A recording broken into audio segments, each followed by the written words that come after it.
have to ask you, with a character like this, how much of your real life do you bring into it in terms of being a mom? Let's see. All of me.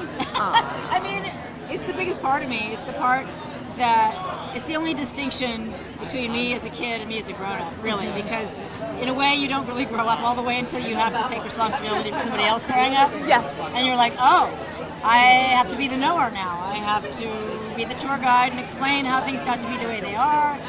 And, it's interesting. So to do that ever is already heroic, I think. Every parent is a hero because childhood is precious. And as we see in this film and many films, and we know from many people who shall remain nameless, that childhood can certainly be the most defining time in our lives in terms of scar tissue and how we are perpetually healing ourselves from that time sometimes, Absolutely. It doesn't always go swimmingly. Reading an article of yours, and we found out that you actually auditioned for the role of Vivian in Pretty Woman. So I'm just curious, any other roles like that you auditioned for and you couldn't do because of timing or anything? I remember there was a moment in time where Daryl Hannah wasn't set in Splash yet. One of my favorite movies! So great. Oh. And I was sort of like the rock star who was like Joan Jett from Joan Jett and the Blackhearts. I mean, that's what I was picturing.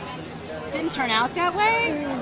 I thought Daryl and the Mermaid comedy that was so fabulous. So I was happier for her, but but I had more fun perhaps. I'm not sure. We had never really talked about it. Okay. But those were the two big opportunities that year, and I don't look back.